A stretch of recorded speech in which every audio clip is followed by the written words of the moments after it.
But now it's time for 5 shoe questions with Duane Scotti. Duane, I'm really excited for this. So, my man, as we get at the end of this episode, I'll tell everyone here watching on YouTube to go check out episode with Duane over on the Rambling Runner podcast. But for this segment, what is your favorite daily trainer? Oh, and this is one that I need to actually thank you, Matt, because I remember hearing about it from you on one of your shows that you had mentioned. I was like, you know what? I never gave that a try because I was always a Hoka Clifton kind of guy. And then they started changing their model, and it really didn't feel good for my kind of outside toe. I got a little bunionette deformity, so like a wider forefoot.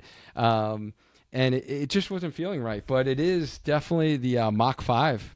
I got the 4s last year or the year and a half ago. I remember hearing about it from you, and I gave them a try, and I was pleasantly surprised. Like they had a little wider toe box, and it wasn't as like curve lasted on the bottom as the Clifton.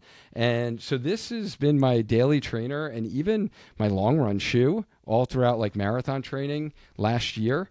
But I also have a close second here, which is the Asics Gel Cumulus, which I've really been enjoying. That's the 25. That's the new one. This is, yeah. I've really been enjoying this with a little bit higher heel to toe drop.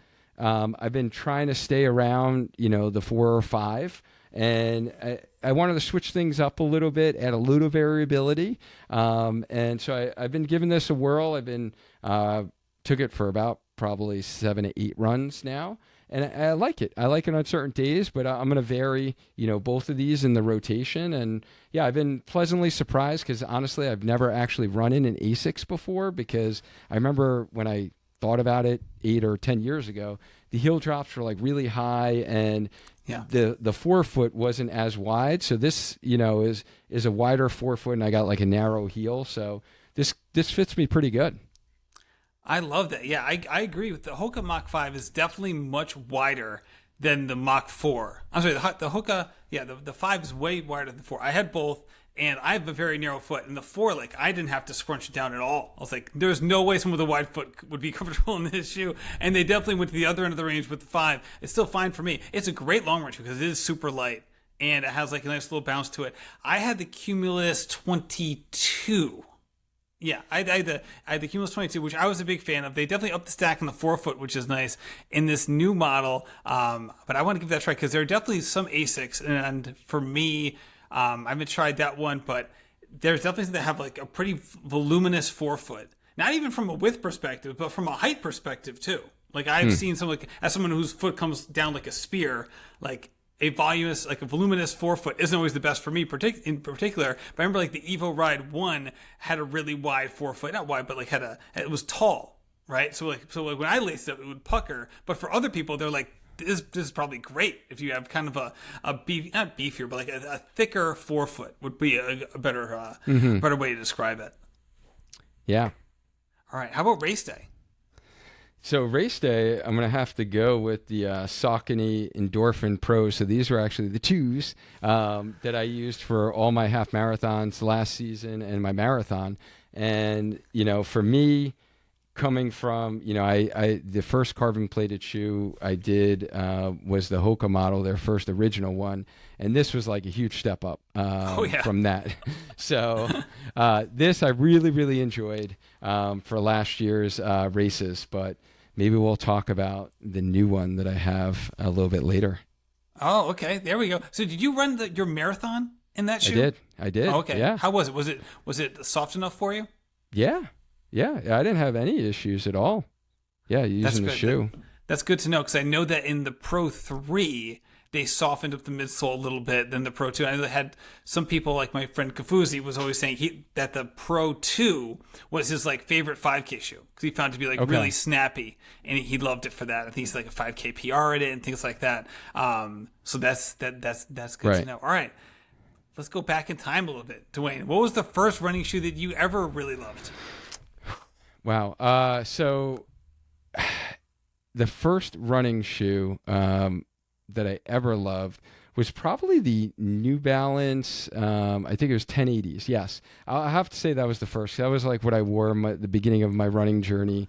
And, they changed theirs a little bit more. And I just remember I think the forefoot got more narrow, and my fifth metatarsal just kind of hung off the edge, like it was like off. It was like the upper was off. So I wound up, switching out of that. And every time I tried to go to New Balance, I felt like most of them were curve lasted. And I know they always, marketed kind of their wide sizes, but I didn't need a wide size because I have like a narrow heel. I just needed a wider toe box essentially, or like more of a straighter lasted and not like a crazy curve lasted that my fifth toe just like hung off the edge there. So that was the one that I started out in my running journey. So I guess, that was probably the first favorite running shoe. Now the way you're describing your foot, like there's one company in my head that's like, this company was made for Duane Scotti, and that's Topo. Because Topo has like the thin heel, average midfoot, but then wider toe box. So it's not a wide-footed shoe. It's just wider at the toes. It's actually pretty thin at the heel, or narrow at the heel, I should say. And I know there's some really interesting shoes coming out of Topo recently, especially if you like non-plated racers. They have the Cyclone 2 came out with a full P-Bax midsole that is super bouncy and nice. They actually have it down at Kelly's. Down in Mystic, which is like in between our two houses. They actually have it in stock there. It's one of the rare places that you can actually get Topos at a store as opposed to like at Running Warehouse, where people can get links to all this stuff in the show notes through Running Warehouse. But that's one of those shoes. Again, Topo's like made for like how you're describing your foot.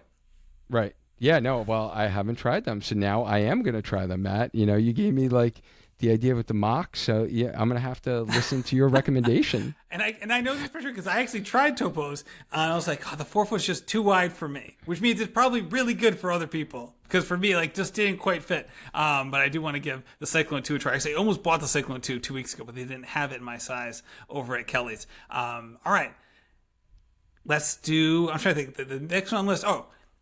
Was there a shoe that you bought in the past that you had super high hopes for, but ultimately just was not a good fit for you? Yeah, I would say it's probably this guy, the Kinvara.